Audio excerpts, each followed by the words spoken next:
कौन कर IAS. Hello दोस्तों, कैसे हैं आप लोग। उम्मीद करता हूँ आप लोग स्वस्थ होंगे। मैं आपको पढ़ाने वाला हूँ मिडेवल हिस्ट्री।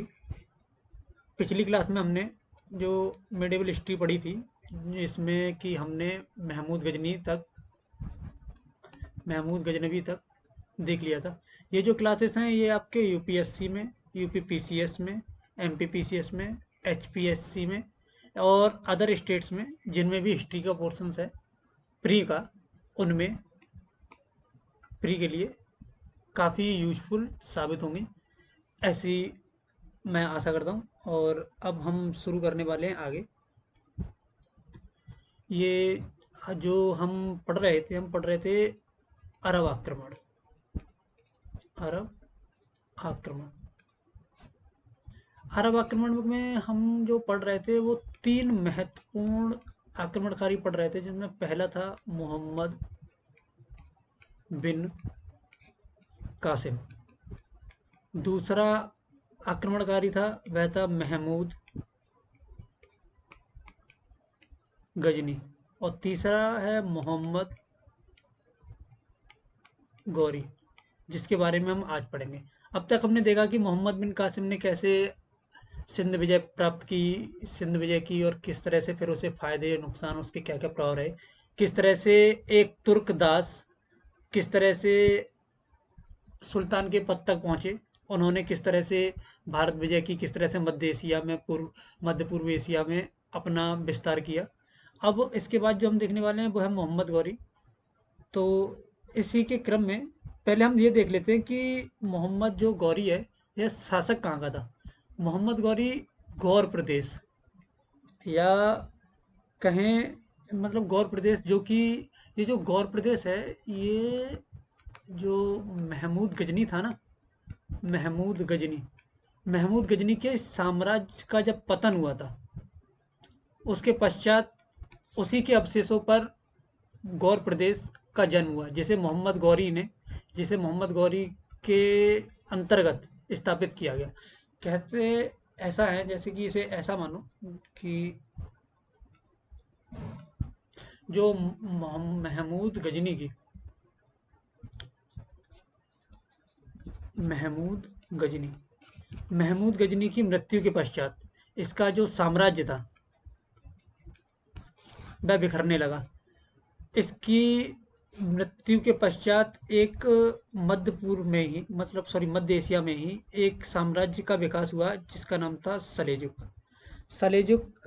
इन लोगों ने महमूद गजनी का जो साम्राज्य था इसका पतन किया, और का मतलब ऐसा कह सकते हैं कि महमूद गजनी के साम्राज्य को धीरे धीरे मिटाया, उसकी जगह अपना साम्राज्य का विस्तार किया। और ऐसे में यह मात्र पंजाब और गजनी, मात्र इन दो क्षेत्रों तक ही सिमट के रह गया। वैसे हमने पिछले स्लाइड में या पिछले वीडियो में देखा था, जो पिछली क्लास थी, कि महमूद गजनी का साम्राज्य कितना बड़ा था, और अब मात्र पंजाब और गजनी तक ही सिमट कर रह गया था। सलेजुकों के बाद सलेजुकों का जो साम्राज्य का नाश तब है किया था तुर्की की एक मिनट, ये इनका जो नाश किया था वो तुर्की के एक कबीले ने तुर्की के कबीले ने ये जो सलूजुकों का साम्राज्य था वह नष्ट कर दिया था। इसके बाद मध्य एशिया में स्लाइड, एक मिनट, हाँ, जैसे कि ये है गजनी और गौर प्रदेश, ये सब महमूद गजनी के था, उस साम्राज्य में था। उसके बाद फिर सलेजुकों के में भी था। तो हाँ, ये तो हुआ यूं था कि जब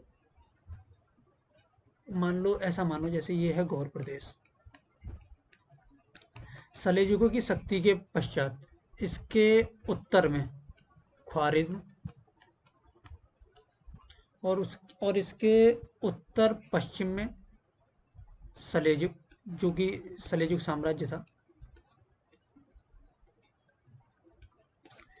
इस साम्राज्य का पतन हो गया, तुर्कों की एक शाखा ने इसका पतन कर दिया। इसके पश्चात इस पूरे क्षेत्र में एक तरह से राजनीतिक शून्य की स्थिति राजनीतिक शून्य की स्थिति उत्पन्न हो गई। इस स्थिति को भरने के लिए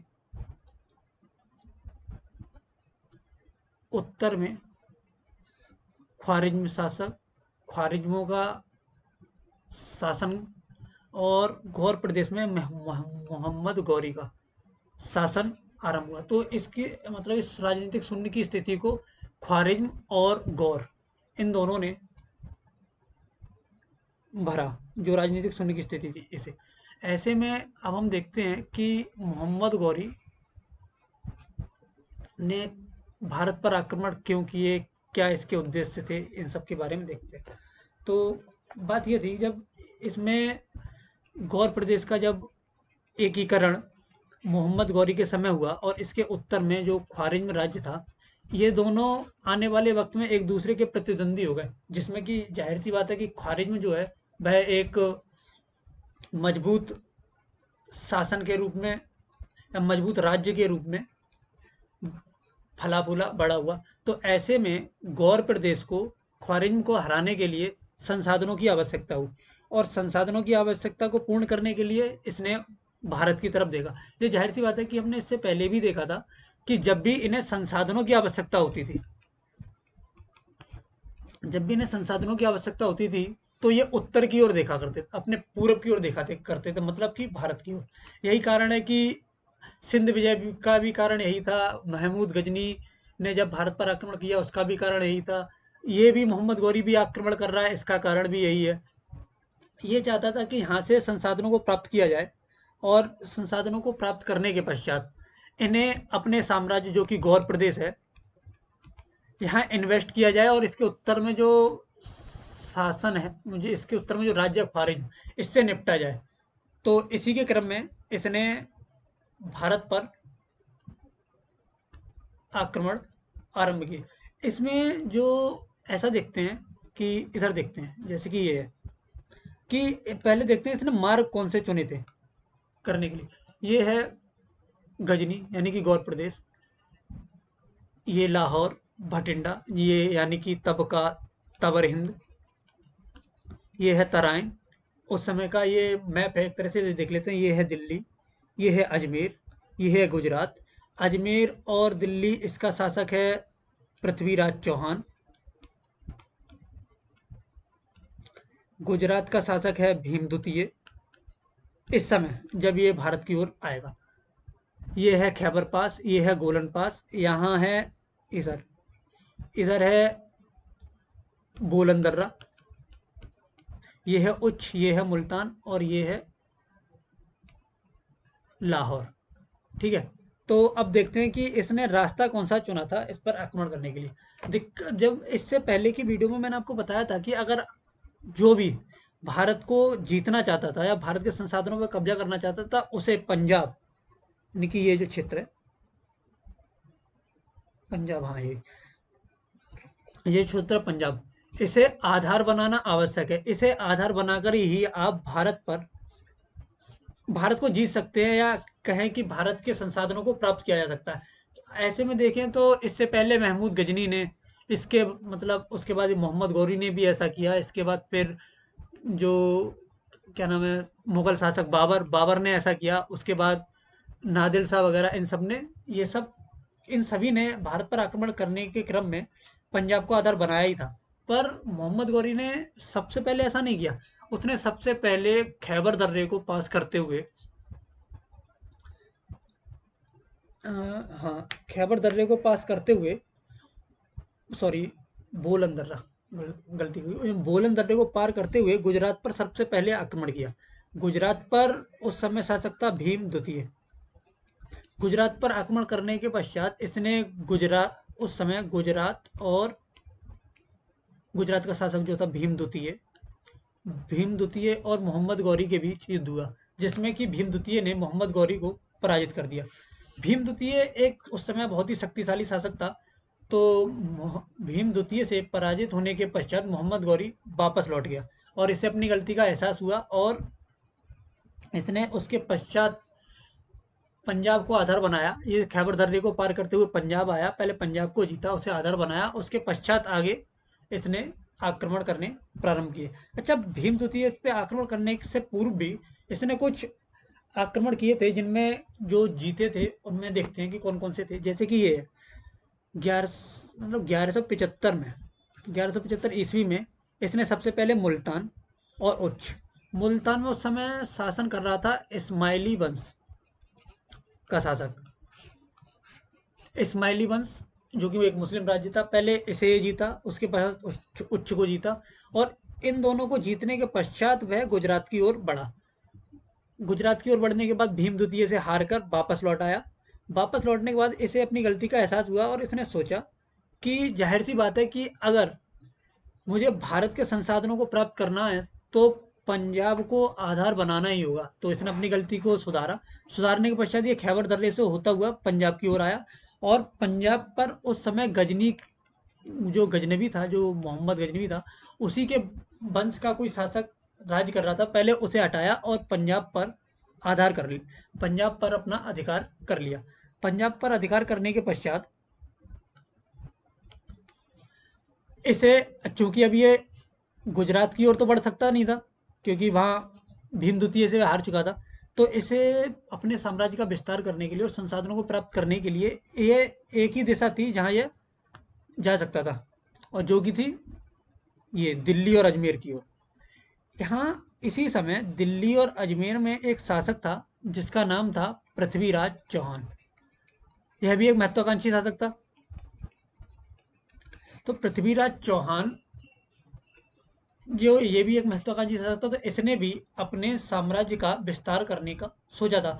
तो इसी क्रम में इसने भी गुजरात की ओर, सबसे पहले गुजरात की ओर आक्रमण किया। पर इसके समय भी भीम द्वितीय ने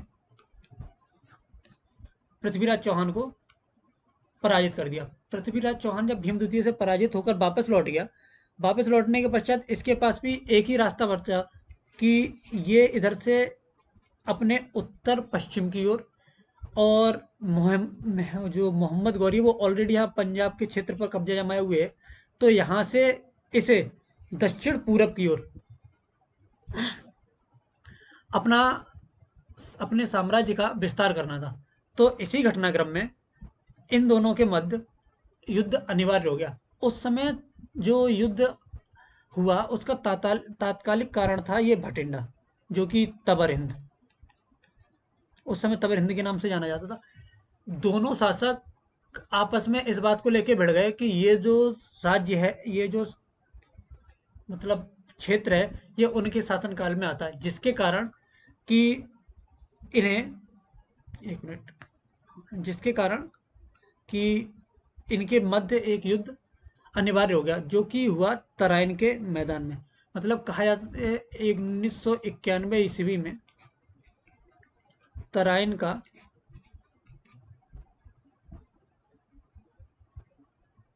का प्रथम युद्ध हुआ। इस युद्ध में पृथ्वीराज चौहान, जैसे यहाँ लिखते हैं, यहाँ देखिए 1191 में पृथ्वीराज चौहान और गौरी के बीच युद्ध हुआ, जिसमें पृथ्वीराज चौहान विजयी हुआ। ये बात तो यहाँ खत्म हो गई कि ये विजयी हुआ, पर अब एक सवाल ये उठता है कि ऐसा क्या था कि जब पृथ्वीराज चौहान ने मोहम्मद गौरी को पराजित कर दिया, तो क्यों इसने इसका पीछा नहीं किया, इसे मार क्यों दिए, क्यों नहीं इसे मार दिया, क्यों इसके आने वाली जो आगे की एक्टिविटी थी उन्हें रोका क्यों नहीं। तो इसका एक कारण बताया जाता है कि उस समय के जो राजपूत राजा थे, उन्होंने एक तरह से रक्षात्मक नीति को अपना रखा था। कुल मिला के ऐसा था कि अगर कोई इन पर अटैक करेगा तो ये उस अटैक को रोकेंगे, उसे पीछे धकेलेंगे। पर ऐसा नहीं है कि ये उसका पीछा करेंगे जो आक्रमणकारी है और उसे पकड़ के मार देंगे या उसका शासन हत्या लेंगे, ऐसा नहीं था। तो इसी एक रक्षात्मक नीति के कारण उसने इसका, जो पृथ्वीराज चौहान था जिसका ये क्षेत्र था, मतलब अब तो ये था, तो इसने मोहम्मद गौरी का पीछा नहीं किया और उसे जाने दिया, जिसका खामियाजा इसे इसके दूसरे युद्ध में भुगतना पड़ा। इसने इसके आने वाले किसी भी आक्रमण या इस अलग तरह की तैयारियों को नहीं देखा, इसने अलग तरह की तैयारियों को नहीं किया। इसे लगा कि एक बार हारने के बाद वह वापस आकर आक्रमण नहीं करेगा, किंतु ऐसा हुआ नहीं। एक साल के बाद मतलब 1 वर्ष के पश्चात पुनः तराइन में दूसरा युद्ध हुआ। ये गौरी और पृथ्वीराज चौहान के था मध्य था ये भी। इसमें मोहम्मद गौरी विजयी हुआ। मोहम्मद गौरी विजयी हुआ, इसके पश्चात इसने दिल्ली और अजमेर पर कब्जा कर लिया। अब कहा यह जाता है कि कुछ इतिहासकार मानते हैं कि इसके पश्चात मोहम्मद गौरी पृथ्वीराज चौहान को बंदी बना के अपने साथ ले गया, वहां उसे अंधा कर दिया, और उसके बाद वो जो कथा है जिसमें कि कहा जाता है कि इसने वहां मोहम्मद गौरी की हत्या कर दी। और कुछ इतिहासकार मानते हैं कि पृथ्वीराज चौहान ने मोहम्मद गौरी की मोहम्मद गौरी की अधीनता मोहम्मद गौरी की अधीनता को स्वीकार कर लिया। इसका साक्ष्य वो मानते हैं इस उस समय के मिले हुए उन सिक्कों पर, जिसमें वो जो सिक्के हैं जिनमें एक तरफ तो लक्ष्मी जी की मूर्ति है और दूसरी तरफ अंकित है मोहम्मद बिन शाम। तो इसी आधार पर वो अनुमान लगाते हैं कि ऐसा हो सकता है कि पृथ्वीराज चौहान ने तराइन के द्वितीय युद्ध में हारने के पश्चात उसकी अधीनता को स्वीकार कर लिया हो। तो इसमें अभी तक सिर्फ इतना ही है, इससे आगे कुछ होगा तो देखेंगे। इसके बाद हुआ यूं कि अरे हाँ, इसके बाद हुआ यूं कि ये तो सभी जानते हैं, मतलब मैंने पहले ही बताया कि जो ये मोहम्मद गौरी था, इसकी दिलचस्पी नहीं थी कि ये भारत पर शासन करे। इसकी मुख्य दिलचस्पी थी कि भारत से संसाधन प्राप्त करे, और इसके उत्तर में, मतलब मान लो ये गौर प्रदेश है, इसके उत्तर में जो राज्य है ख्वारिज्म, इसे पराजित करे, उन संसाधनों को ले जाए यहाँ इन्वेस्ट करे, और इस इन्वेस्टमेंट से सेना भर्ती करे, और जो भी है, जो भी युद्ध के लिए आवश्यक चीजें, उनके उपकरण वगैरह खरीदे और ख्वारिज्म राज्य को पराजित करे। इसी क्रम में वह अजमेर और दिल्ली का प्रशासन कुतुबुद्दीन ऐबक, जो कि ये इसका गुलाम था, कुतुबुद्दीन ऐबक को सौंप कर वापस गौर प्रदेश चला गया। चूंकि इसकी इच्छा नहीं थी कि ये भारत पर राज करे, तो इसने फिर प्रशासन वगैरह इन सभी जिम्मेदारियों को कुतुबुद्दीन ऐबक को सौंप कर ये वापस चला गया। इसके बाद ये जो दूसरी लड़ाई हुई थी 1192 में हुई थी, इसके बाद ये 2 साल बाद फिर वापस आया। 2 साल बाद वापस आने के बाद 1194 में कन्नौज, मतलब इस ओर कन्नौज कन्नौज का एक बहुत ही ताकतवर शासक था जिसका नाम था जयचंद। जयचंद के साथ इसने युद्ध किया, चंदावर, जिसे कहते हैं चंदावर का युद्ध। चंदावर के युद्ध में कुतुबुद्दीन ऐबक के साथ, और उस समय क्योंकि 1192 से 94 के बीच में कुतुबुद्दीन ऐबक ने अपने मालिक की नीति को जारी रखा, और पास के कुछ जैसे मेरठ है, और और भी जो क्षेत्र हैं जैसे कि क्या नाम था उनका, मतलब मेरठ के और पास के क्षेत्रों को जीत लिया था। तो जब 2 वर्ष बाद मोहम्मद गौरी वापस आया, तो आने के पश्चात इसने कुतुबुद्दीन ऐबक को लेकर कन्नौज पर चढ़ाई कर दी, जो कि चंदावर, जिसे कि चंदावर के युद्ध के नाम से जाना जाता है। ये 1194 में हुई थी। और इसके बाद जो जयचंद था, ये गढ़वाल शासक था। तो इसे हराने के पश्चात कन्नौज पर कब्जा कर लिया और जयचंद को मार दिया। और इसके बाद पुनः यह इस युद्ध को करने के बाद और संसाधनों को ले जाने के बाद वापस से लौट गया। और बात ये हुई जैसे कि यहाँ से लौटने के बाद 1203 में, मतलब 1194 के बाद यहाँ लौट गया, और लौटने के बाद वापस अपने गजनी क्षेत्र में चला गया, और अपने गजनी क्षेत्र का प्रसार करने का, अपने क्षेत्र के प्रसार, मतलब गजनी क्षेत्र की या गौर प्रदेश की का प्रसार करता रहा। प्रसार करने में इसने इधर उधर प्रसार किया हुआ, पर जैसा कि हमने कहा कि ख्वारिज्म, इसके साथ इसका निरंतर प्रतिस्पर्धा चलती रही। पर 1203 में यह ख्वारिज्म के हाथों अंतिम रूप से पराजित हो गया।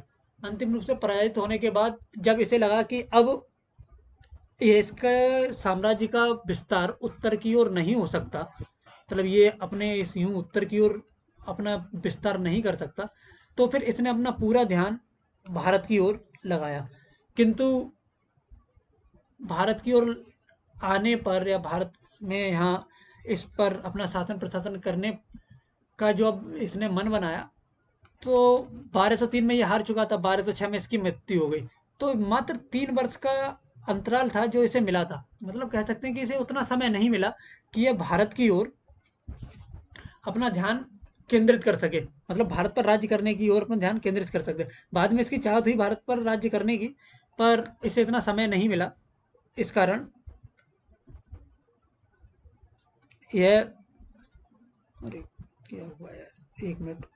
हाँ, हाँ, ठीक, ठीक है। तो मोहम्मद गौरी की मृत्यु 1206 में होने के पश्चात, इसकी मृत्यु होने के पश्चात इसका साम्राज्य, इसके 3 गुलाम, जिनमें से एक था कुतुबुद्दीन ऐबक, दूसरा था, एक था कुबाचा जिसका नाम था नसरुद्दीन कुबाचा, और एक था यालदोज जिसका नाम था, जो गजनी का शासक बना। मतलब कहने का मतलब ये है, मोहम्मद गौरी जब मरा उसके पश्चात इसका साम्राज्य इसके गुलामों में बांटा गया, जिसमें कि गजनी का साम्राज्य जो था वो यालदोज को, और भारत का प्रशासन कुतुबुद्दीन ऐबक को प्राप्त हुआ। अब कुतुबुद्दीन ऐबक के बारे में हम तब पढ़ेंगे जब हम सल्तनत काल के बारे में पढ़ेंगे, तो कुतुबुद्दीन ऐबक को हम यहीं छोड़ देते हैं। अभी हम देखते हैं कि इसने जो भारत पर आक्रमण किए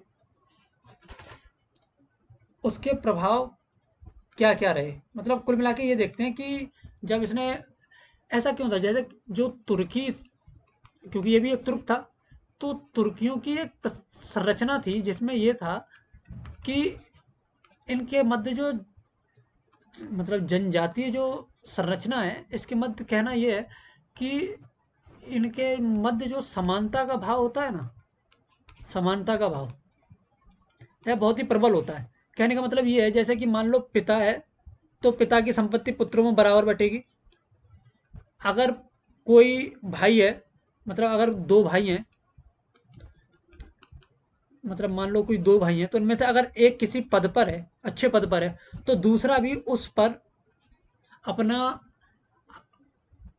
क्या कह सकते हैं कि अपना हिस्सा उससे मांग सकता था। वो कह सकता था कि इसका आधा हिस्सा मुझे दो, और उसे देना भी पड़ता था। ये एक तरह की जनजातीय संरचना थी उस समय की, जिसे कहते हैं कि जिसमें कि ये कहा जाता है कि समानता का भाव जो है वो बहुत ही प्रबल है। इसी क्रम में मोहम्मद गौरी ने भारत में प्रशासनिक संरचना की एक वैकल्पिक, एक तरह से कहा जा सकता है कि वैकल्पिक संरचना को जन्म दिया, जिसमें यह था कि जैसे जनजातीय में थे कि जिसका जो राज्य है उसके जो महत्वपूर्ण पद हैं वो इसके सगे संबंधियों को, या इसके भाइयों को, या जो भी इसके रिलेटिव्स थे या जानने वाले थे, उन्हें दिया जाता। किंतु भारत के लिए इसने एक अलग संरचना का निर्माण किया। इसने कहा कि यह अपने राज्य को अपने सगे संबंधियों में या भाइयों में ना बांटकर यह अपने गुलामों में बांटेगा। इसने कहा कि इसके जो भी,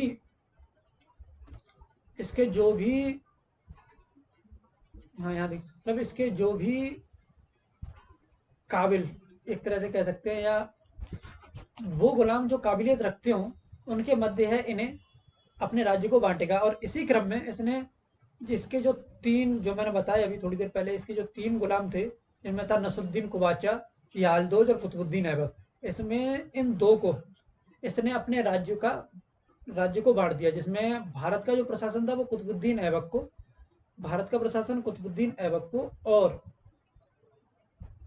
गजनी का क्षेत्र यालदोज को दे दिया। यालदोज को अपने पुत्र की उपाधि देकर यालदोज को गजनी का साम्राज्य दे दिया।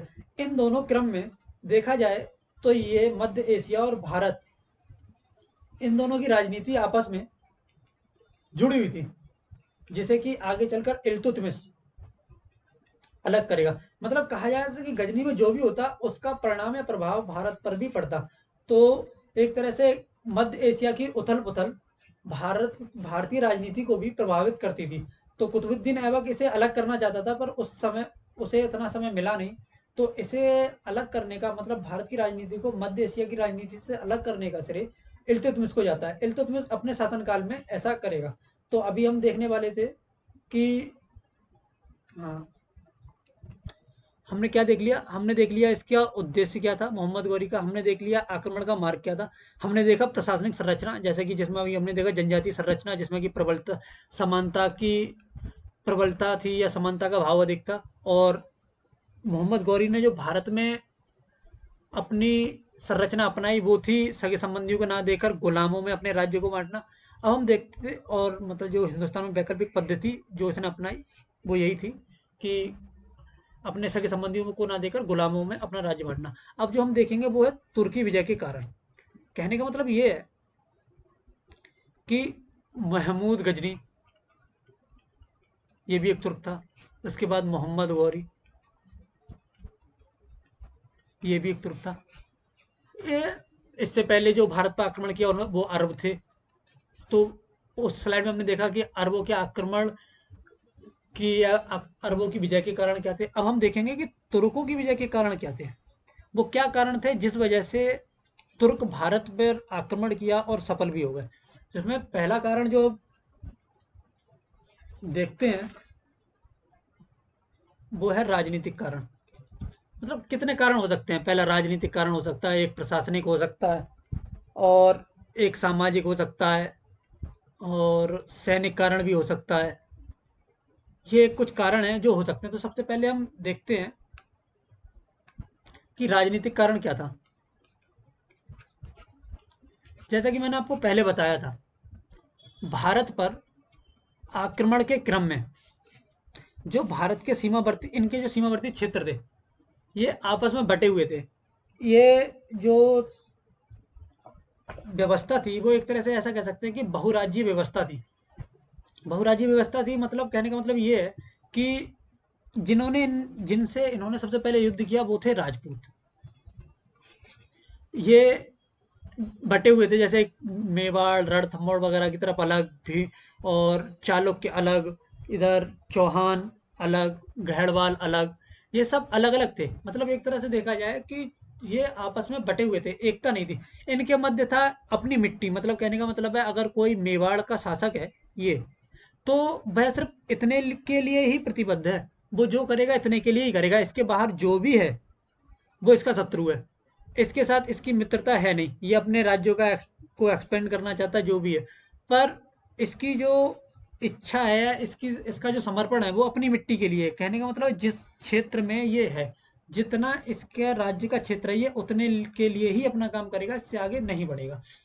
ऊपर से इनके मध्य रक्त संबंध, मिट्टी का वंश परंपरा, इन सब से जो मतलब कुल मिला के जो भी है ये इतने ही बीच में है, इससे आगे नहीं है। तो कहा जाए कि ये इस तरह से यूं बहुराज्यीय एक तरह से संरचना है। ये इसका दुश्मन, ये इसका दुश्मन, ये इसमें एकता नहीं है। एकता की कमी है सबसे पहला, जिसने कि अगर ये एक होते तो शायद जो आक्रमणकारी हैं ये सफल नहीं होते। पर प्रॉब्लम वही है, राजनीतिक कारण एक यही है कि ये बहुराज्य व्यवस्था थी। दूसरा है जो मैं बता रहा था वो है प्रशासनिक कारण,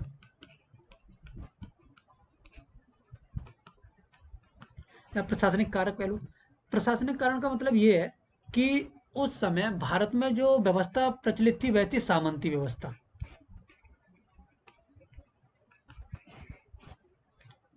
सामंती व्यवस्था के बारे में आप सब लोग जानते ही होंगे, एंशेंट वगैरह में नहीं होंगे तो आगे जब भी आगे आएगा तब मैं आपको बताऊंगा। जैसे यहाँ सामंती व्यवस्था का मतलब ये था कि जो राजा थे ये एक तरह से ऐसा मान लो जैसे कि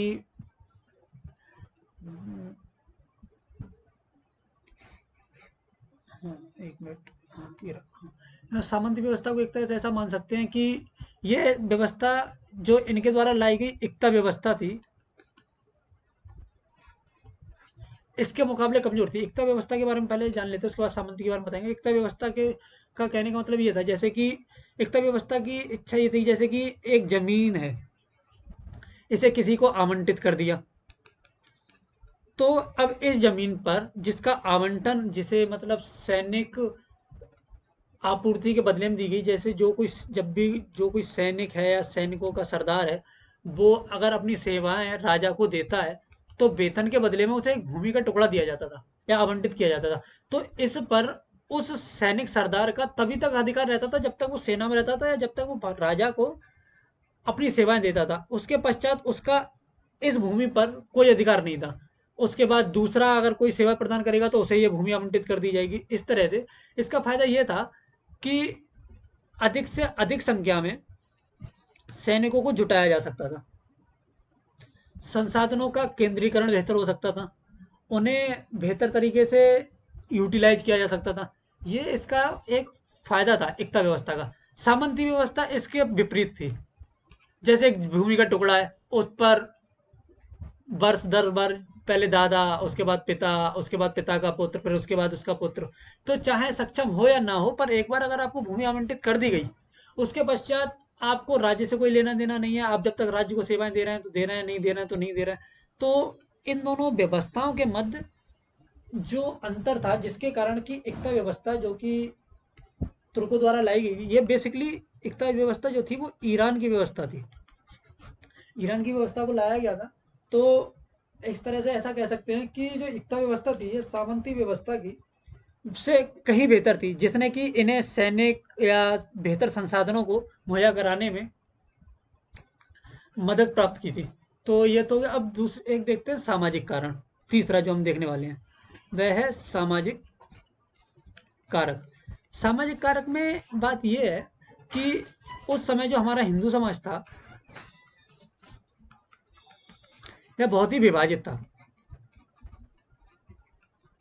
विभाजित था मतलब वर्ण व्यवस्था, जाति व्यवस्था, इन सब में व्यवस्था। तो ये तो हम पहले भी देख चुके हैं कि जो ऊपर है जैसे ब्राह्मण वगैरह, क्षत्रिय, वैश्य, शूद्र, ये इसमें बटा हुआ था। और जो शूद्र है या जो वैश्य है या जो क्षत्रिय है वो अपना अपना काम करेगा। वो दूसरे क्षेत्र में अगर उसके पास काबिलियत भी है तब भी, मान लीजिए कि कोई ब्राह्मण है और उसमें सैनिक योग्यता है, या कोई शूद्र है उसमें सैनिक योग्यता है, या मान लो कोई वैश्य है अगर उसमें सैनिक योग्यता है, तो वह राजा नहीं बन सकता था, क्योंकि राजा तो क्षत्रिय ही हो सकता था।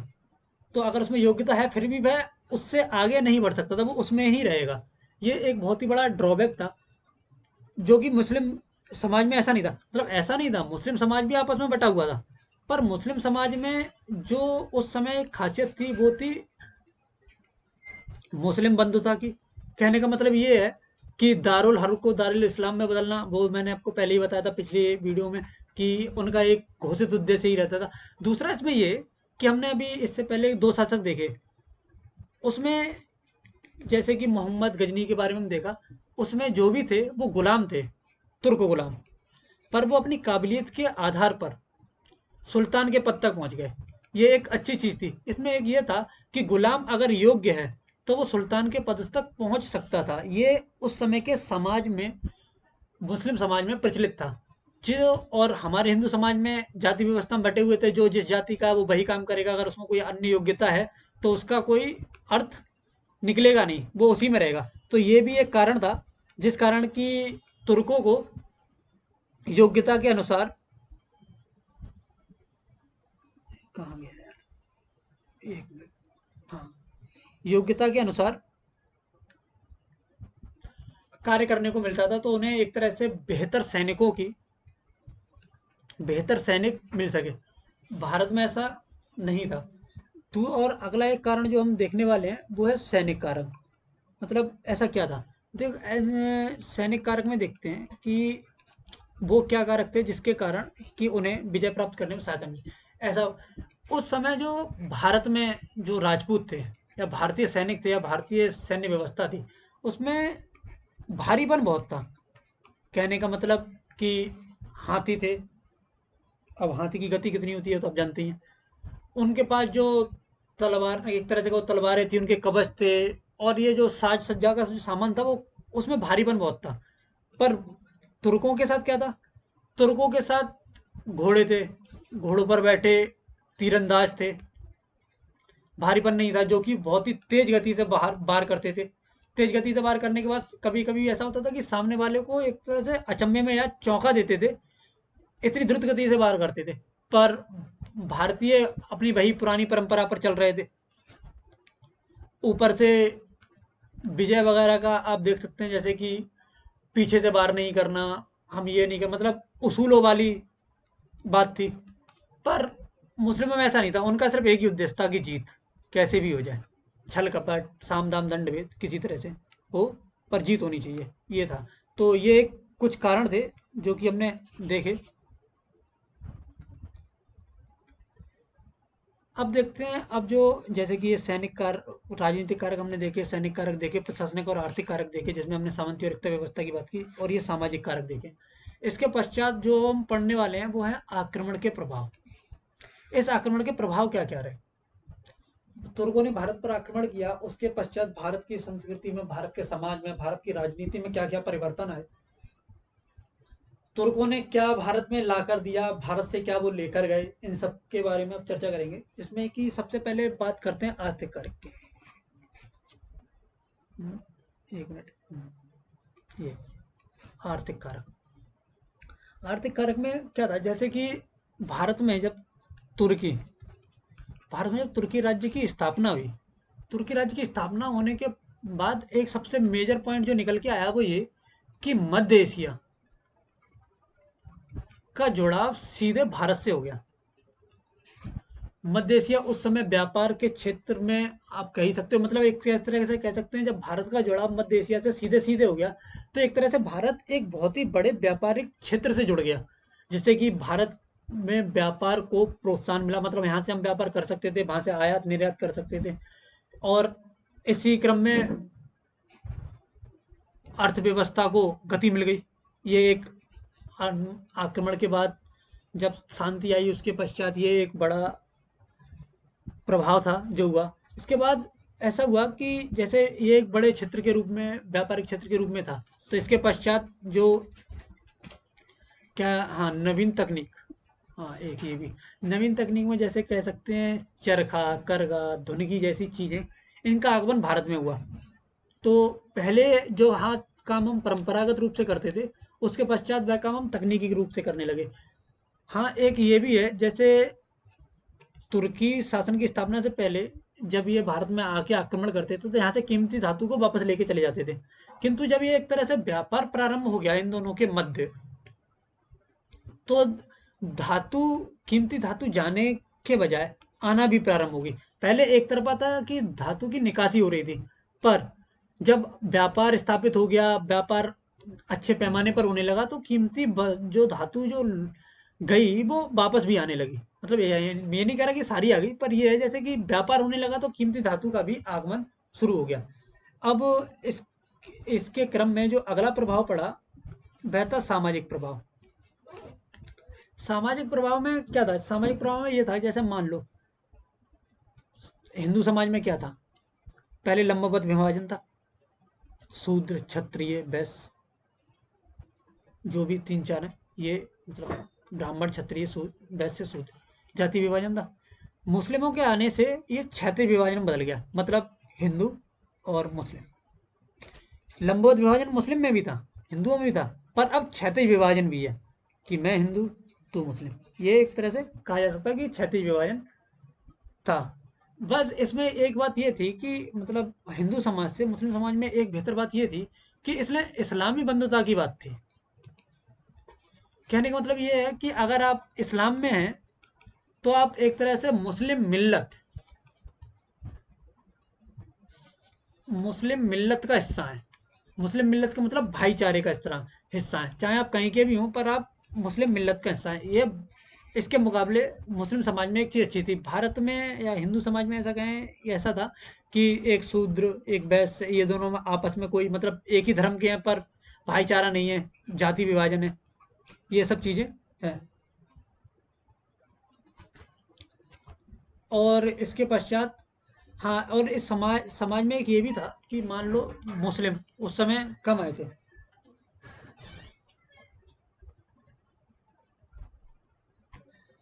मुस्लिम समाज में, मतलब जो मुस्लिम्स थे जो भारत में आए थे, उनकी संख्या बहुत ही कम थी।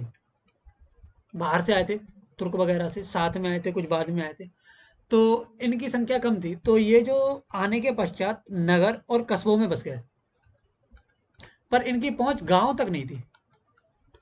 उस समय की सामाजिक संरचना के हिसाब से गाँव में, गाँव, नगर और कस्बों में हिंदू रहा करते थे, पर मुस्लिम सिर्फ नगर और कस्बों में ही थे, क्योंकि इनकी संख्या कम थी। नगर, ग्राम, गाँव तक इनकी पहुँच थी नहीं, इसलिए एक ये भी उस समय की सामाजिक संरचना थी। और इस तरह से, एक तरह से ये एक चीज़ और भी कही जा सकती है, जैसे कि इनकी ये जो संख्या है, संख्या बहुत कम थी।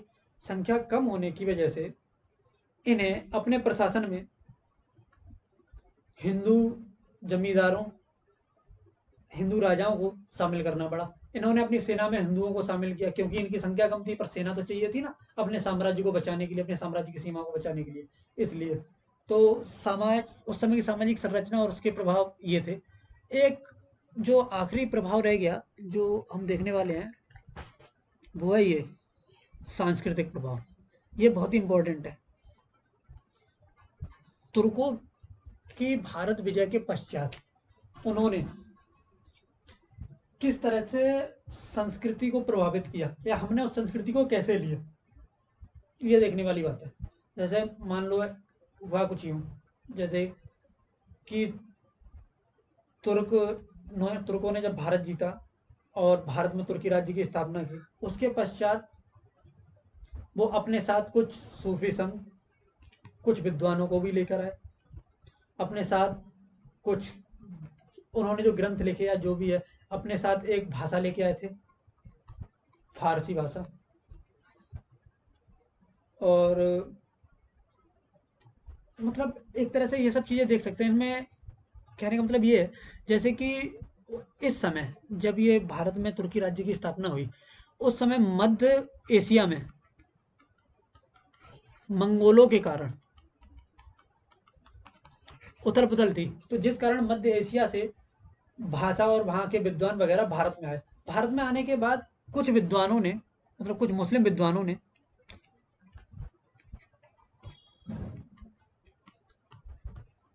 भारतीय भाषाओं में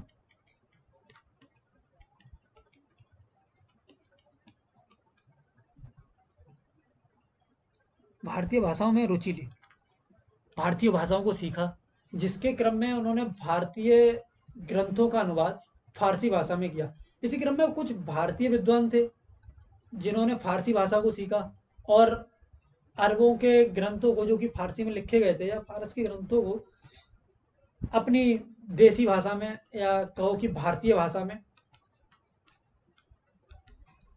उनका अनुवाद किया। इसमें एक दिलचस्प तथ्य ये भी है कि हमारी संस्कृति आपस में इतनी मिल गई थी, इतनी जुड़ गई थी, कि हमने एक नई भाषा हिंदवी का ही उदय कर दिया, हिंदवी ही बना डाली, जिसके कि जनक अमीर खुसरो को कहा जाता है। हमने एक फारसी और भारतीय भाषाओं को मिला के एक नई भाषा, हिंदवी, एक नई भाषा को जन्म दे दिया। तो ये भी एक महत्वपूर्ण सांस्कृतिक प्रभाव है। और जो कि मैंने अभी बताया थोड़ी देर पहले, कि मंगोलों के आक्रमण की वजह से बहुत से कलाकार, शिल्पकार, विद्वान, सूफी संत, ये सब भारत में आए। और लाहौर, मतलब ये देखिए, ये रहा लाहौर, मतलब यही पंजाब है यहाँ, ये लाहौर, ये लाहौर एक उस समय सांस्कृतिक केंद्र के रूप में उभर कर आया था। जब कुतुबुद्दीन ऐबक ने लाहौर को अपनी राजधानी बनाया, कुतुबुद्दीन ऐबक भी संस्कृत, मतलब भाषा का या कलाकारों का संरक्षक था। तो क्या ऐसा कह सकते हैं कि जब उसने अपनी लाहौर को जब अपनी राजधानी बनाया, तो जो लाहौर था वह एक बहुत बड़े सांस्कृतिक केंद्र के रूप में उभर कर आगे आया। तो इसके क्रम में हमने अभी मोहम्मद गौरी पढ़ा। मोहम्मद गौरी के क्रम में हमने क्या क्या देख लिया, कि आक्रमण का उद्देश्य देख लिया, कि किस उद्देश्य से उसने भारत पर आक्रमण किए, आक्रमण का मार्ग क्या क्या था, उसने भारत में भारत को जीतने के बाद जो भी क्षेत्र उसने जीता, उसमें हिंदुस्तान, मतलब कौन सी प्रशासनिक संरचना, जो उसकी अपनी प्राचीन, मतलब जनजातीय संरचना थी, उसकी जगह पर हिंदुस्तान में एक वैकल्पिक पद्धति का इस्तेमाल किया। तुर्कों की विजय के भारत में कारण क्या क्या थे, राजनीतिक कारण क्या थे, उनमें रासायनिक कारण क्या थे, प्रशासनिक और आर्थिक कारण क्या थे, उसके सामाजिक कारण क्या थे, ये देखा। इसके बाद हमने देखा कि उनके आक्रमण के प्रभाव भारत पर क्या क्या हुए, क्या आर्थिक प्रभाव हुए, क्या सामाजिक प्रभाव हुए, क्या सांस्कृतिक प्रभाव हुए। इन सारे प्रभावों को हमने देखा। इसके बाद जो हम देखेंगे या जो हम पढ़ेंगे वह है सल्तनत काल। चूंकि 1206 में मोहम्मद गौरी की मृत्यु हो गई। मोहम्मद गौरी की मृत्यु के पश्चात भारत का जो प्रशासन था वह कुतुबुद्दीन ऐबक को प्राप्त हुआ। कुतुबुद्दीन ऐबक 1206 में गद्दी पर बैठा। उसके पश्चात इसने प्रॉपर एक तरह से कहा जाए कि सल्तनत, इसी के समय से सल्तनत काल का विकास हुआ। सल्तनत काल 1206 से 1526 ईस्वी के मध्य माना जाता है। तो सल्तनत काल में हम इसके जो अगले वीडियो में हम पढ़ेंगे, जो अगली क्लास होगी उसमें हम जब पढ़ेंगे तो उसमें सल्तनत काल में पढ़ेंगे शासक, जिसमें कि कुतुबुद्दीन ऐबक, फिर उसका उत्तराधिकारी इल्तुतमिश, फिर उसका रुकनुद्दीन, फिर रजिया सुल्तान, फिर उसके बाद छोटे छोटे कुछ दो तीन उत्तराधिकारी, फिर बलबन, फिर ये एक तरह से इलबरी या गुलाम वंश थे। इसके बाद पढ़ेंगे हम तुगलक, सैयद, इन सब के बारे में पढ़ेंगे। इन सारे शासकों के बारे में धीरे धीरे करके आगे पढ़ेंगे। फिर विजयनगर साम्राज्य और बहमनी साम्राज्य, कुछ स्वतंत्र राज्य, इन सब के बारे में पढ़ेंगे। और सूफी संत वगैरह इन सब के बारे में पढ़ेंगे। तो फिलहाल के लिए इतना ही। और हाँ, एक तो thank you guys watching for watching this video. Hit the bell icon जो आपके बराबर में ही होगा, मतलब यहीं साइड में, ताकि आपको नई वीडियो का जो है मिलता रहे। तो